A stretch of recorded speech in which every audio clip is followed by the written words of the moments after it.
You are not yet muted. I ask that you just make sure that you are muted. We will be engaging in 2 meditations today. So I'm going to begin, and if other people join, wonderful. So my name is Wendy Heckert, and Ken has asked me to cover last week and this week for him. And so today's talk and meditations are the second part. It's okay if you weren't here last week. But both of these talks are around exploring self-compassion. And I've been calling it Awaken and Empower our Inner Caregiver. And last week we explored mindfulness, which we'll do today because that's what we do every time we sit, as well as self-compassion as we engaged in a meditation that focused on loving all parts of ourselves, in really beginning to grow our relationship with ourselves. And today we will explore another component of self-compassion, common humanity. But before we do that, let's do a brief practice. As I said, this will be the first of 2 meditations today. And this one will sort of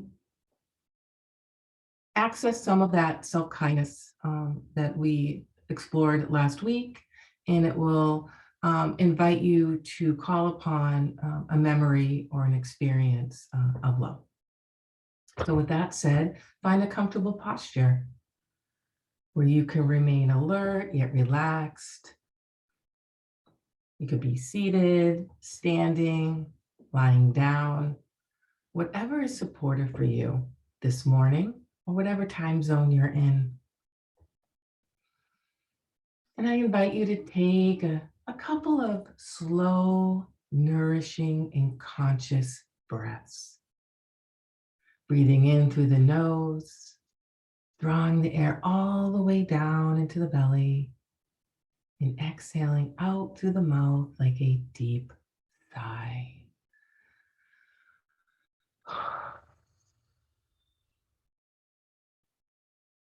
Doing that again, breathing in, and exhaling out and letting go any residual tension from sleeping, from yesterday, or even your previous week. Allowing the breath to nourish as you breathe in and cleanse and release the tension as you breathe out. And noticing how the shoulders drop a bit. Your parasympathetic nervous system has been activated, so your body is resting a bit more, and yet somewhat energized. And if you need to, you can take a few more deep breaths if that's supportive. Otherwise, just allow your breath to find its natural pace.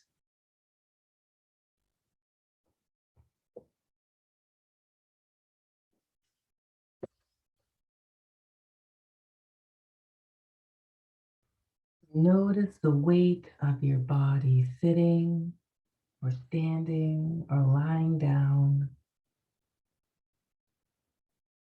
knowing that this body carries you through your day, protects you, it cares for you, just as your breath doesn't need anything from you, it just breathes itself.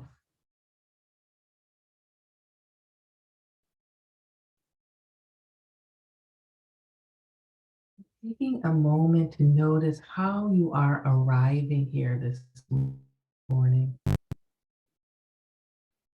Paying attention to the state of your body.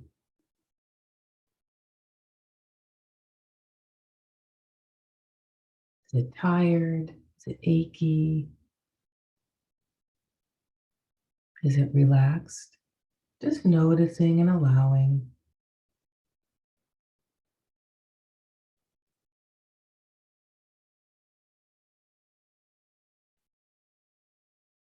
Noticing the state of your mind this morning.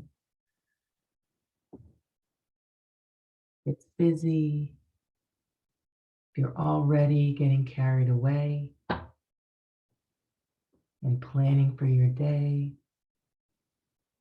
Just notice that.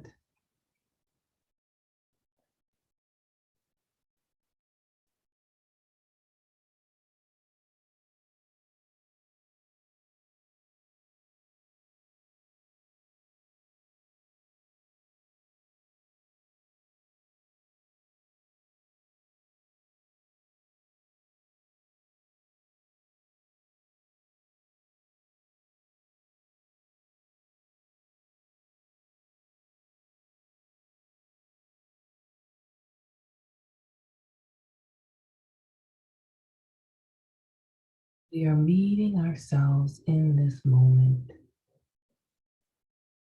engaging in mindfulness,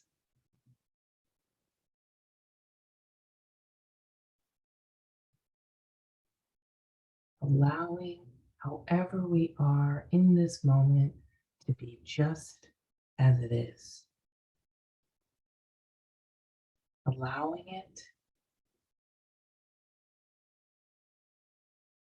and accepting it. This is how mindfulness gives rise to compassion.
I invite you now to turn your attention to the area of the heart. And this is an invitation. You don't have to take it. You could just sit with your breath. But for those of you that would like to take this invitation, just pay attention to the area around your heart. What does it feel like this morning? Is it tight? Is it open? Is it heavy? Is it light? See if you can tune into the state of your heart this morning.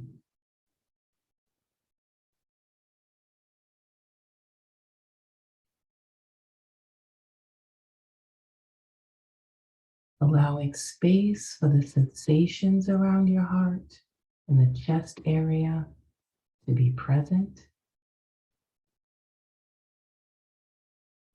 It may be supportive to place a hand on your heart center. This tender touch can allow the body to relax, allow the heart to open, and give us more access to the state of our heart. It also brings a sense of safety as we begin to tune into perhaps the emotions that arise,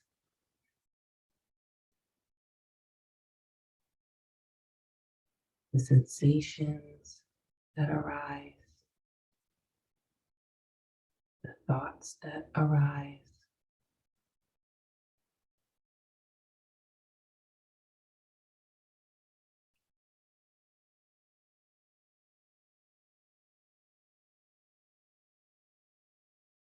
We're tapping into our inner caregiver, knowing that we can be both the holder and the held of whatever is present in the body, in the heart, in the mind.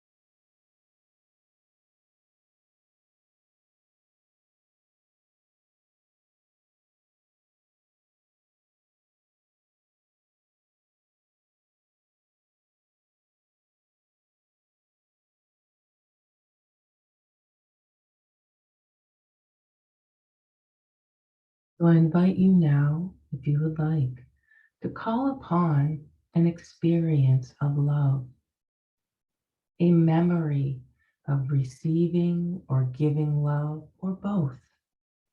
Does not need to be grandiose. It could be something as simple as being greeted by your pet as you walk through the door, or receiving a text from a friend checking in with you, or a moment that you showed up for yourself, cared for yourself in a moment of discomfort or confusion.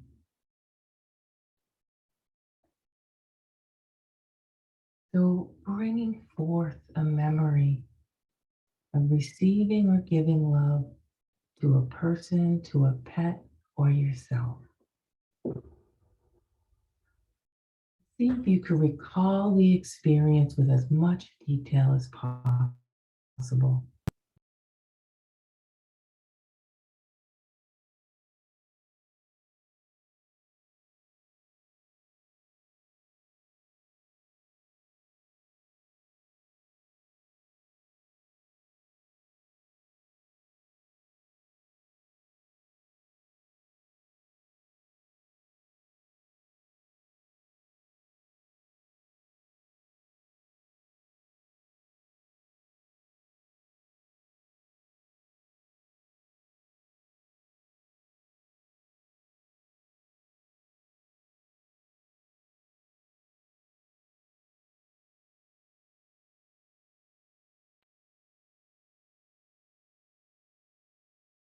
As you allow this experience to arise in present time, what does it feel like in the body? Where in the body do you feel this experience? And can you allow this love to grow a bit more and embrace your whole self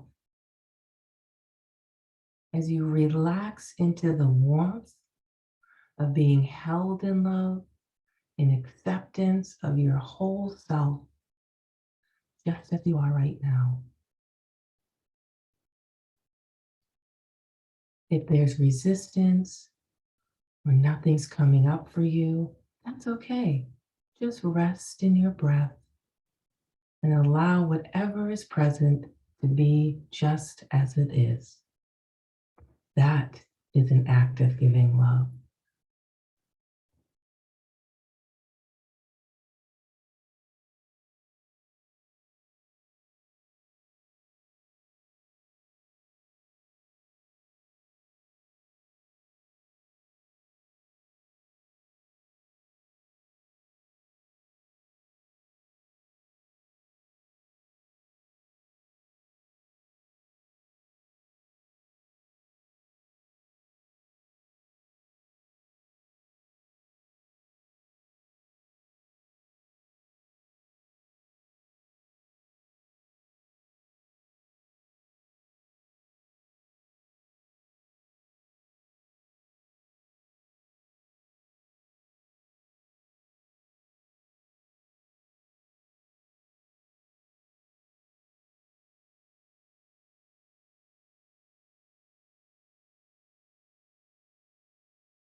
Deborah Eden Tull shares in her book Relational Mindfulness.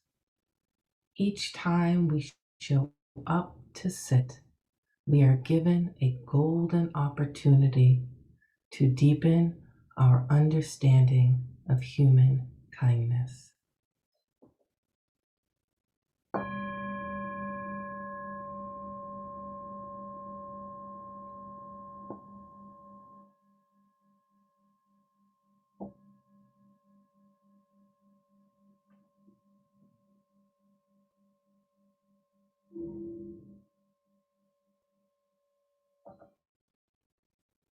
And when you're ready, you may open your eyes, acclimate back to your surroundings, stretch if you need to.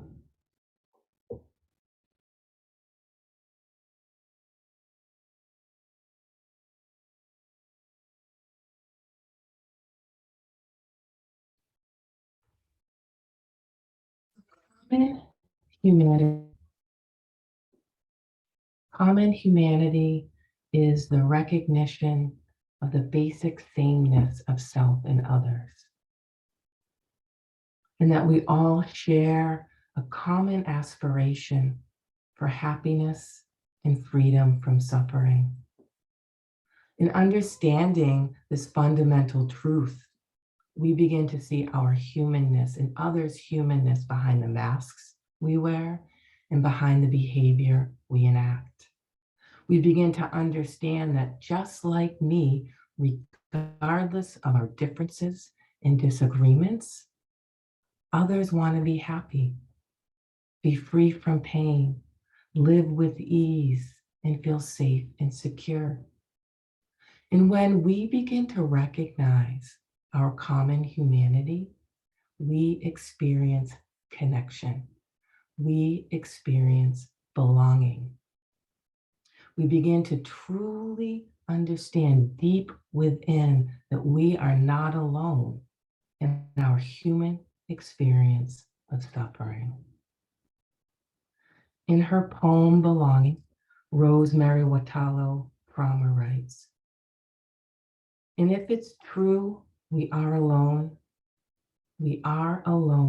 together, the way blades of grass are alone, but exist as a field.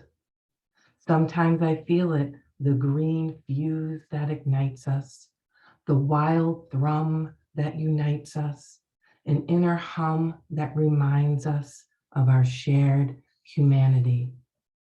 Just as 35 trillion red blood cells join in one body to become one blood, just as 136,000 notes make up one symphony, alone as we are, our small voices weave into the one big conversation. Our actions are essential to the one infinite story of what it is to be alive. When we feel alone, we belong to the grand communion of those who sometimes feel alone. We are the dust that hopes, a rising of dust, a thrill of dust, the dust that dances in the light with all other dust, the dust that makes the world."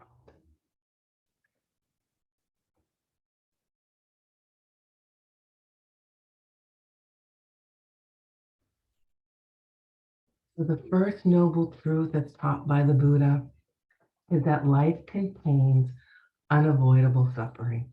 No one is exempt. And yet we judge and blame ourselves for suffering. We believe there must be something wrong, that this is not how life is supposed to be. It must just be me having this difficulty. I am a failure for suffering. And our culture feeds into this narrative that we are individual agents, independent agents who have control over all of our circumstances, and thus our hardship is of our own making. So too many of us hide our suffering, our inner suffering, because it feels shameful to be in pain or to ask for help. So it's like the gaslighting of the truth of suffering. And it strengthens this myth of separation, disconnects us from our humanity, the truth that we all experience hardships and pain, and that many factors out of our control contribute to these experiences of suffering. We don't need to blame and judge ourselves so harshly. This blame and judgment is the second arrow that the Buddha talks about. The initial suffering is the first arrow, and yet we keep throwing arrow after arrow at ourselves. What if we stopped? And one way that we can begin to stop throwing that second arrow, that third arrow, that fourth arrow is accessing our inner caregiver to comfort ourselves when we are in pain. And this allows us to wake up from the myth of separation. Sebene Selassie writes in her book, You Belong. Loving ourselves is as much an undoing as a doing, because we are conditioned into the delusion of separation.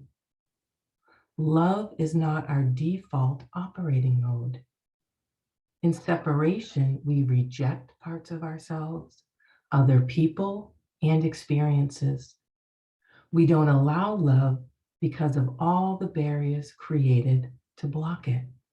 Those barriers are our attempt to block pain, but they block love too. We must allow ourselves to feel it all. And so mindfulness and self-compassion are essential. Mindfulness and self-kindness are essential to self-compassion for this exact reason. For us to feel it all, to allow the discomfort to be there just as it is, we must begin to believe we can be both what Tara Brach calls the holder and the held. So we can hold the discomfort at the same time when we are feeling supported and held, just as we would with a loving caregiver. And so we practice recognizing our pain, tending to it with care, and knowing that it is not personal, that we are not flawed for experiencing pain. Thus, we don't need to reject any part of ourselves. And this is practice and practice and practice to undo all the conditioning. Just as Sebene Selassie says, loving ourselves is much an undoing as a doing.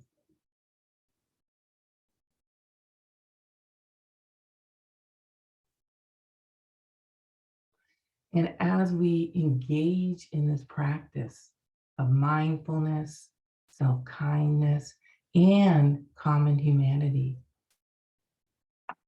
our pain becomes more bearable.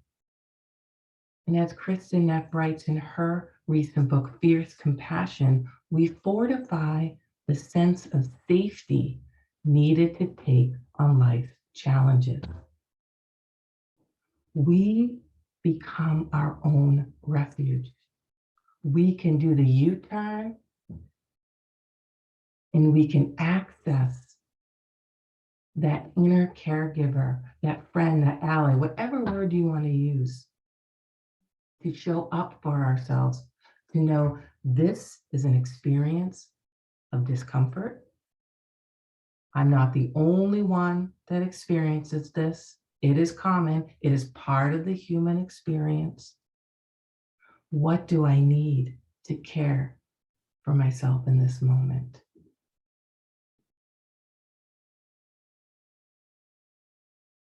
So let's practice. We're going to practice meditation. Perhaps some of you have engaged in this one before, called Just Like Me. And its intention is to cultivate connection and belonging through common humanity, where we begin to deepen our understanding that fundamentally we all want to be happy and free from suffering.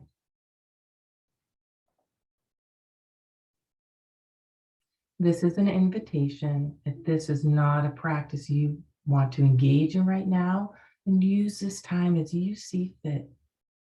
It's all about supporting, listening deep within, and supporting what you need in this moment. So adjust your posture so you can once again feel comfortable and relaxed and alert.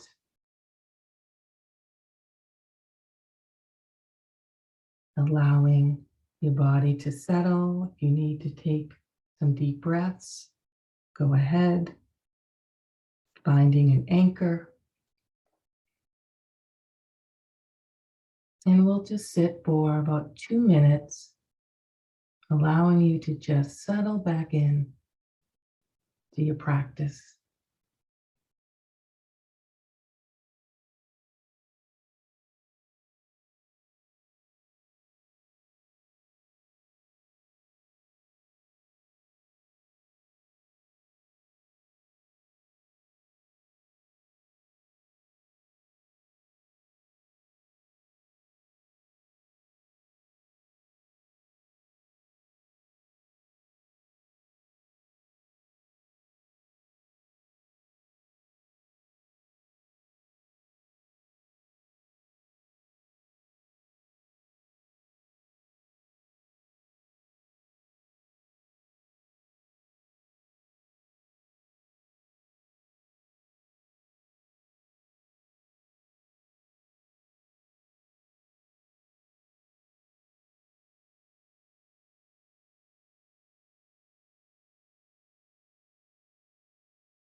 Just noticing where your attention is right now. Coming back to the present moment. Your mind has wandered. So I invite you now to bring to mind someone you know well, like a friend or a relative, a loved one.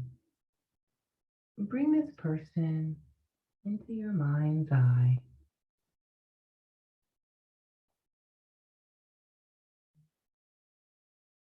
See if you can imagine being this person, acknowledging this person's aspiration for happiness.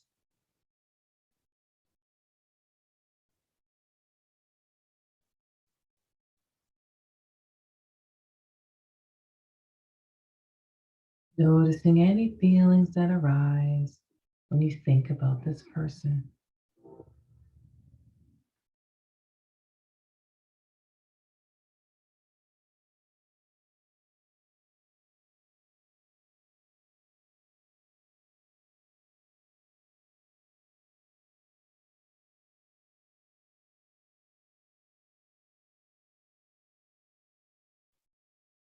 With this person in mind, silently repeat these phrases. Just like me, this person has goals and dreams.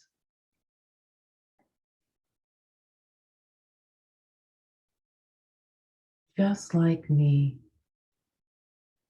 this person knows what pain, sadness, anger, and fear feel like.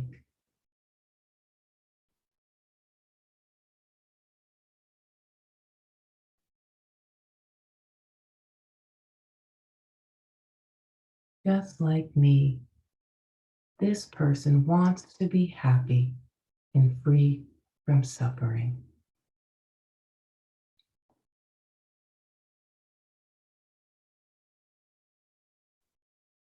Noticing thoughts, emotions, sensations that arise as you connect on this level with this person.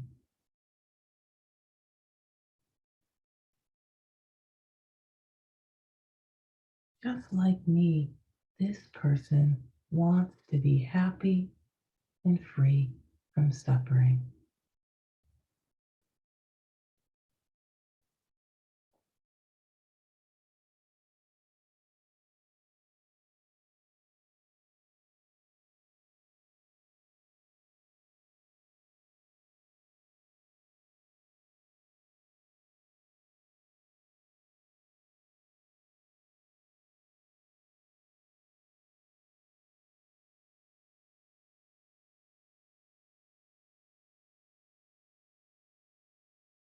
Now bring to mind another person, someone you recognize but you don't know well or at all.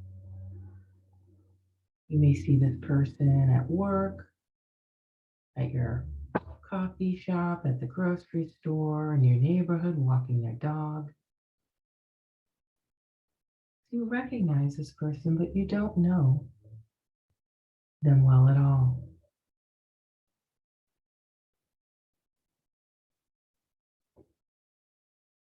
Notice the feelings that arise as you picture this person.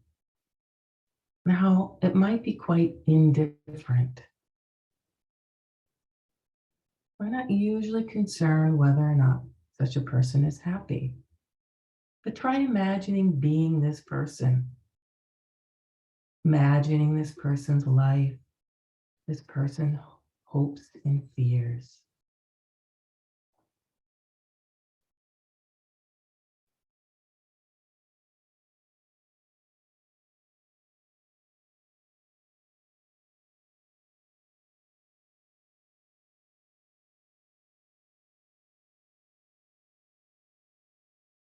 With this in mind, silently repeat, just like me, this person has goals and dreams.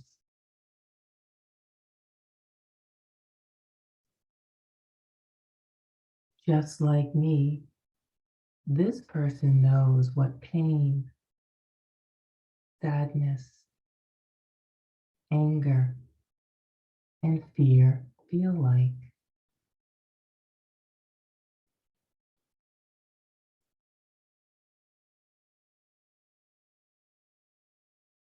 Just like me, this person wants to be happy and free from suffering.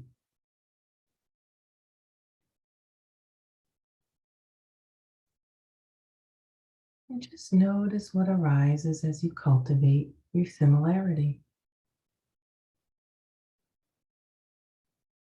bringing a sense of curiosity.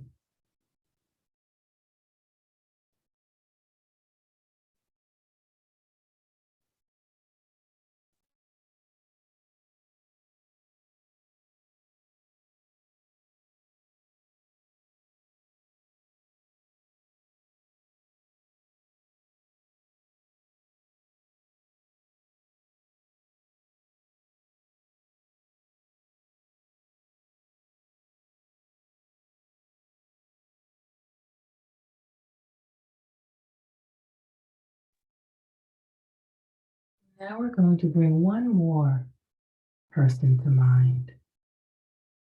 And this person is someone with whom you have a minor difficulty with. Is someone you may find annoying or irritating or maybe just sort of a slight strain in your relationship with this person.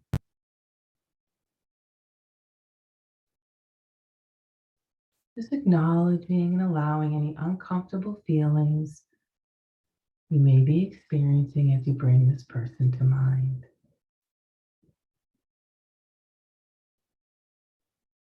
Notice that you may be reacting to these feelings with resistance or aversion, knowing that you have the inner capacity to hold whatever arises.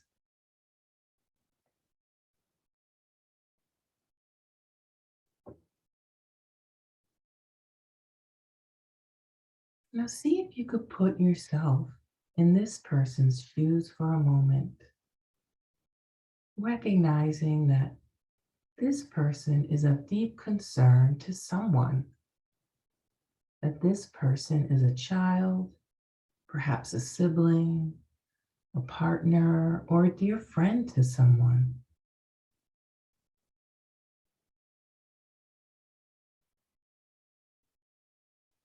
Acknowledging that this person too shares the same fundamental aspiration for happiness that you do.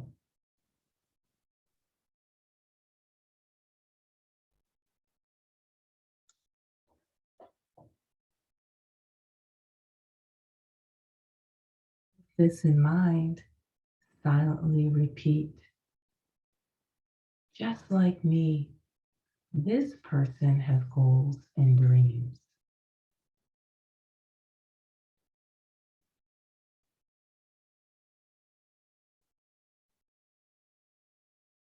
Just like me, this person knows what pain, sadness, anger, and fear feel like.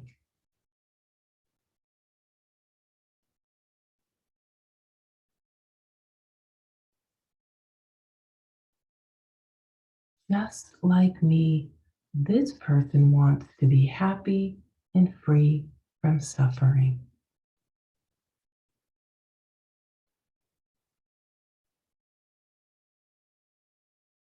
Simply rest in this awareness.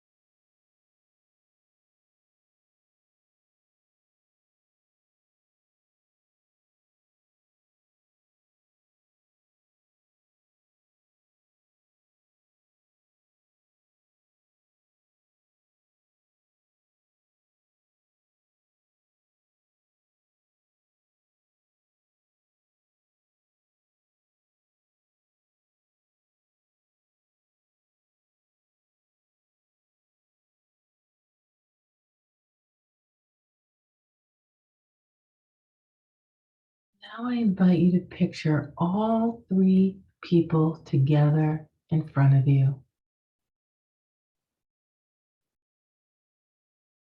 remembering that they all equally share this basic desire to be happy and free from suffering. On this level, there are no differences between these three people.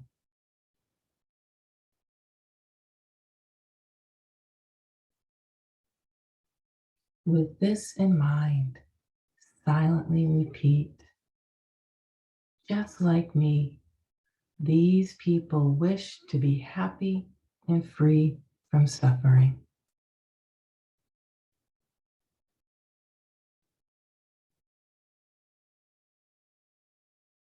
The shared aspiration for happiness and the wish to overcome suffering are a common bond that unites us with all other beings.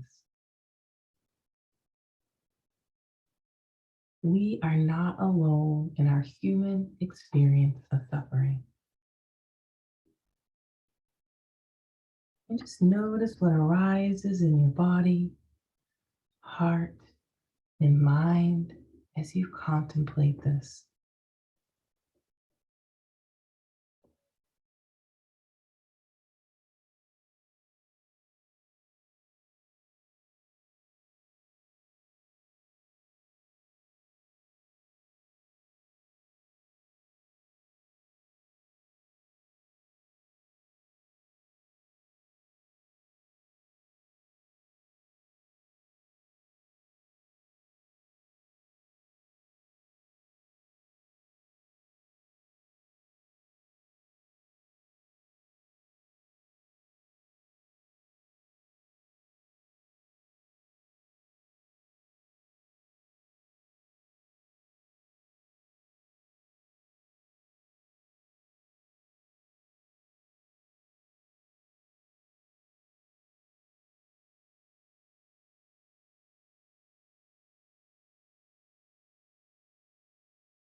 The poem We Can Never Be Strangers by Dana Falls. Everything, everything, every little thing is unique at its surface and indistinguishable at its core. I want to remember this today. The oneness underlying our differences and the truth that we can never really be strangers, even if we never laid eyes on each other before.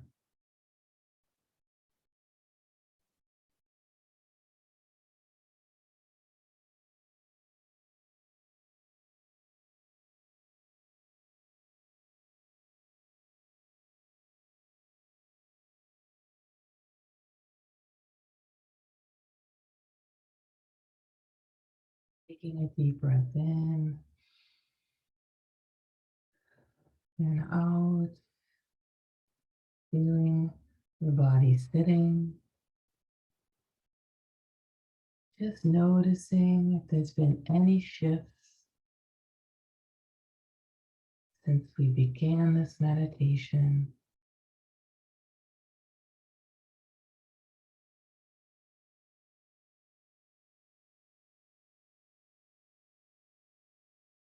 Considering how you might take this meditation as a guide for you as you move through your day.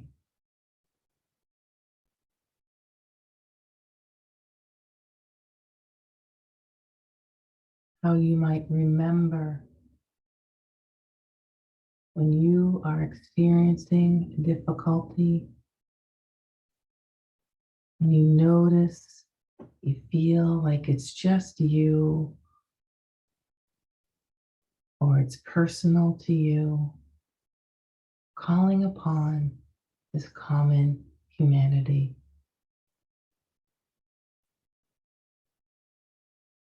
And noticing how this awareness can bring compassion and presence into your interactions with others.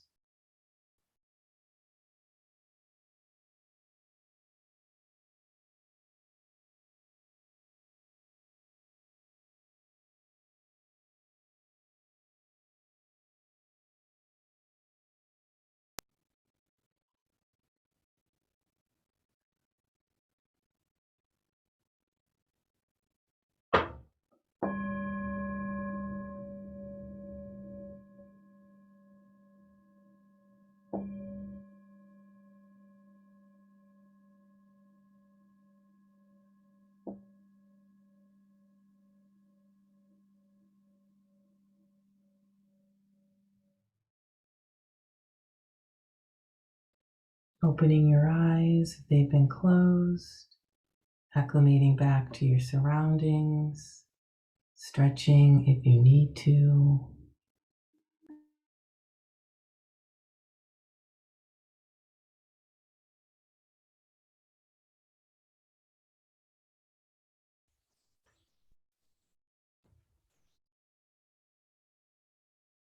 These past 2 weeks, what we've engaged in is really the tripod of self compassion, the mindfulness, the self kindness, the common humanity.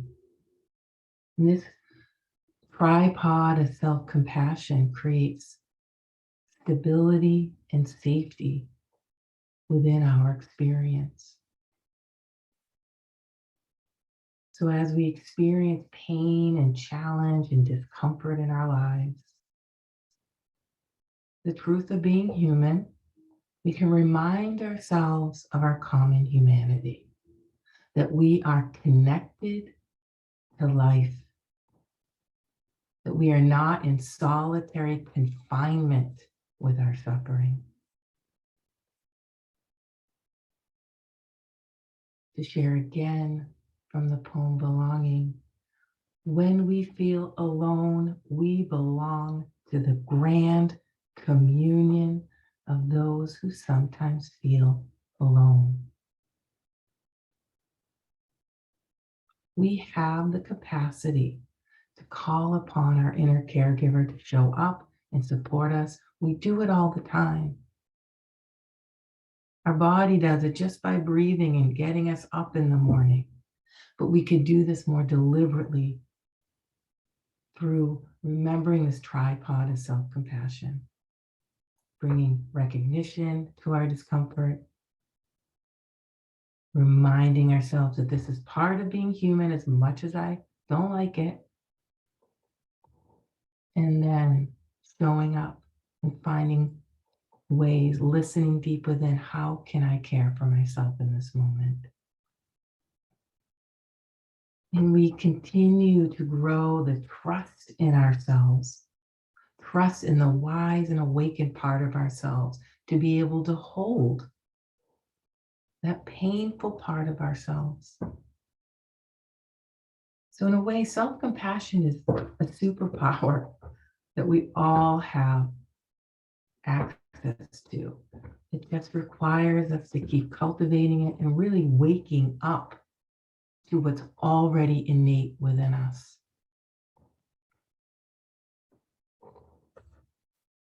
So I invite you, as you move through your day today, to just pay attention to what arises in your body, reminding yourself that this is what it's like to be human, and that all these other people you see, hear, engage with are experiencing humanness too. And just notice what that does for how you engage with your life today. So it's been an honor to sit with you these past 2 weeks. I appreciate Ken allowing me and asking me to do this. And for those of you that have showed up, thank you so much. It's been an honor. And so let's just take a moment to just sit. There's time left, however. So if people have questions, you may ask questions, or you could write in the chat, or if you want to share about your experience, that is absolutely welcomed. Otherwise, you could just say thank you and have a good day.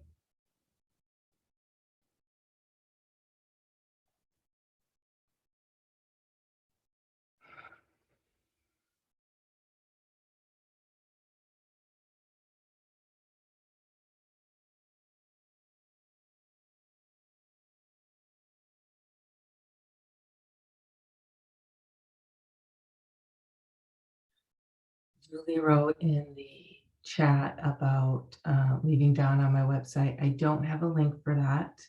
So you can, I appreciate that so much. You can, if you feel called to donate to a charity of your liking, or just follow me on social media. That sounds great. I could always use more followers. Thank you, Ethan. It's a pleasure.